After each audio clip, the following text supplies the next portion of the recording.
Back again with Brad Rempel of High Valley. Hi, Brad. Hey, how are you? I'm doing well. Exceptional. Now, I said, I start this interview the way I start them all. I said, come for the hair, the perfect hair, and stay for the charming personality. Oh man, incredible.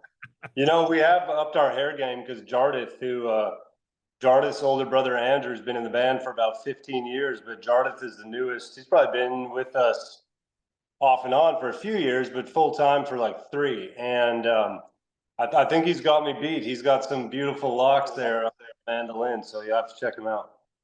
Well, we got the chance to check it all out on Friday night. Base 31, the Pretty Excellent Country Music Festival is going on down in Picton this weekend. Before we started recording the conversation, I was telling you a little bit about Base 31. It's become one of the premier music venues in the entire area. You're going to love this. No, it sounds amazing, and I love the name, by the way, of the music festival. Pretty Excellent. It's Yeah. very. I feel like it's very humble Canadian. Like they almost wanted to call it the Excellent Music Festival, but then they're like, "Well, don't want to brag, so we'll say we're pretty excellent."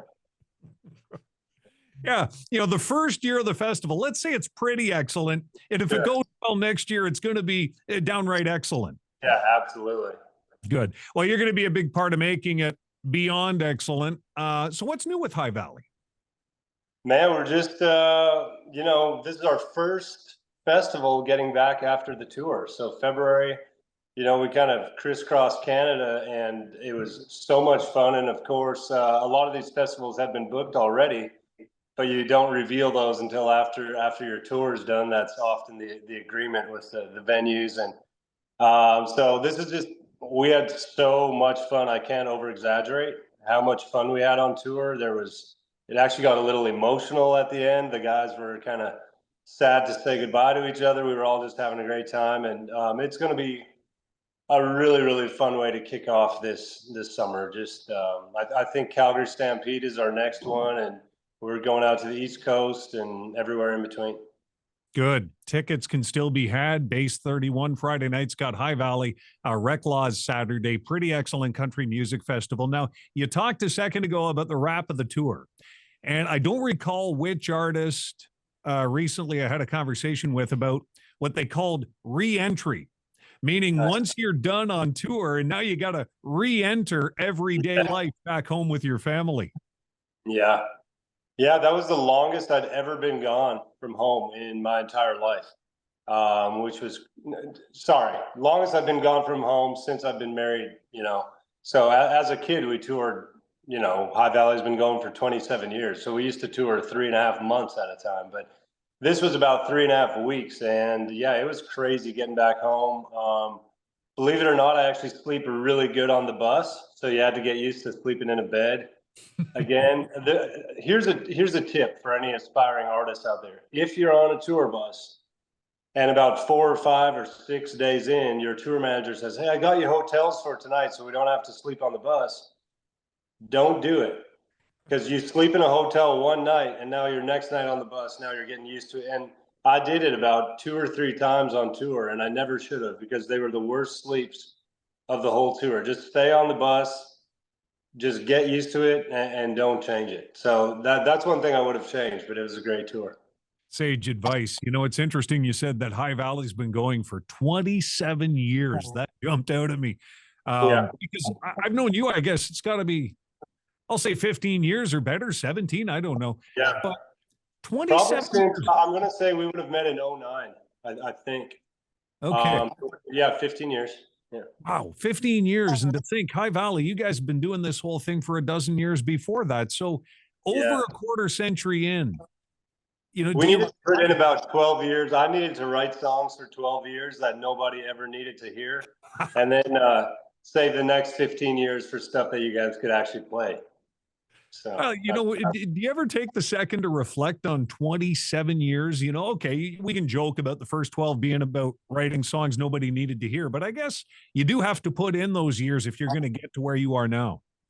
Yeah, I mean, they call Nashville a 10-year town, and for us, Canada was a 12-year town for us to get to those first CCMAs there with Paul Brandt in Vancouver in 2009. That was kind of our debut, to country radio folks and to the country community overall. We've been playing churches and rodeos and, you know, tiny little town halls and stuff like that for a dozen years before that. But man, it's just, we do reflect, we try. I've got a really good group of guys on stage that obviously have been with me for the, you know, a long time. And we do a pretty good job of remembering, going down memory lane, laughing our heads off about things that used to happen. Of course, my wife and I can talk about raising our kids in a Sprinter van. You know, my son, my oldest is 15, and when he was a year old, he was living in a Sprinter van pretty much. So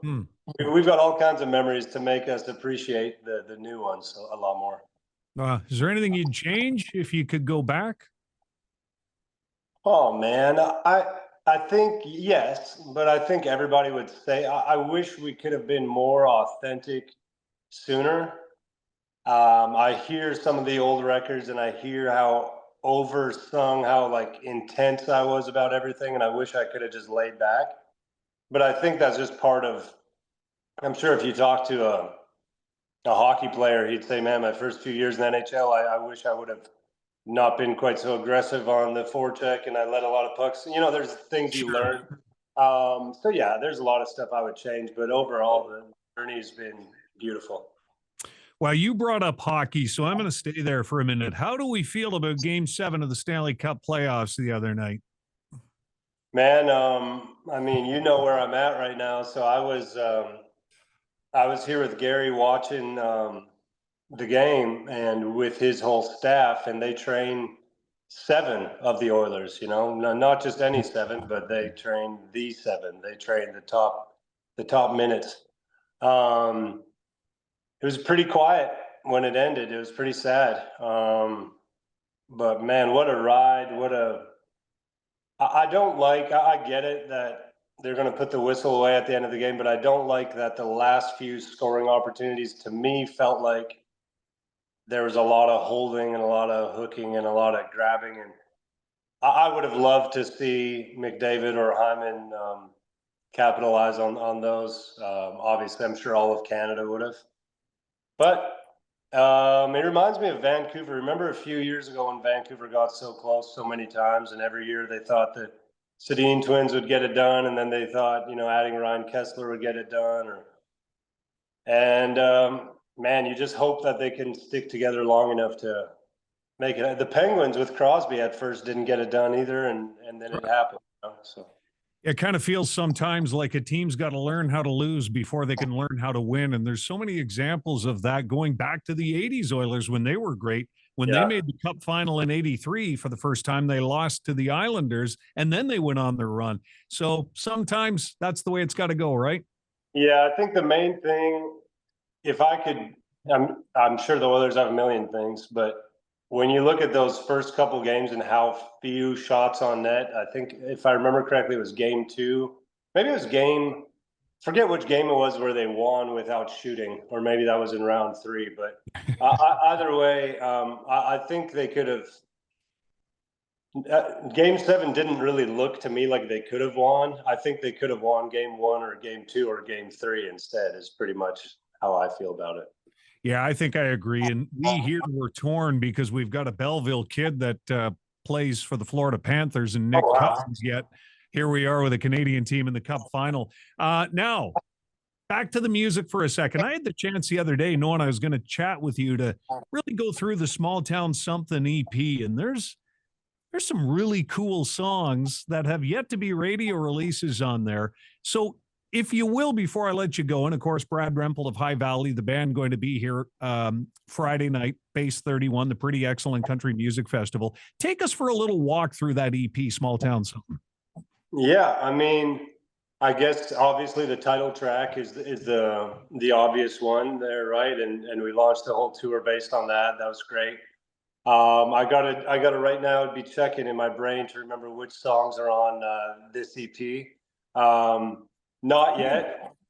The current single, kind of a classic High Valley song about trying not to grow old and not to die. I feel like we've got a few of those over the years, and probably won't be the last. There's a song called Bye Boy Baseball that's personal favorite of mine. Little known fact, that song is one of the most, I don't know what the term is on TikTok and whatever. It's the most famous, most used, I guess, user-generated content. Okay. One of the most used country songs ever on TikTok and Instagram, but it's not by us. Granger Smith recorded it. When I first wrote it, I sent it to Granger, and he cut it before I did. And the amount of people that have made videos of their kids playing Little League baseball, or a kid on Christmas morning opening up a baseball bat, or, there's just, I think last I checked, there's 50,000 videos with the song. And so for me, that's when I know that a song is working, when people are connecting with it. Well, I'm glad you brought up that song, because when I was listening to the record, that was the song in particular I was weaving our way to here. That one really struck a chord with me, because it's rare for a Canadian kid to say it, but I grew up a bigger baseball fan than hockey. Wow. Yeah. Well, in my house, everybody's been asking us since we've been up here in Ontario this week. And no, we do not watch hockey at all. This Stanley Cup final is the first time that my boys, and they'll tell you this, first time they remember watching hockey on TV. Like, they've watched snippets here and there and highlights, but to actually sit down as a family and have friends over and watch the playoffs, this was the Stanley Cup final. It finally happened. It's all college football, NFL, college basketball, NBA, and then if somehow magically I get the remote, then I can watch a hockey game, but it doesn't happen that often. So baseball and football and basketball are the main sports in our house, and my boys have played. We've spent every cent we've ever made off of country music fans on putting our kids in baseball. That's guaranteed. That's money well spent. Brad Rempel of High Valley again this weekend, the Pretty Excellent Country Music Festival.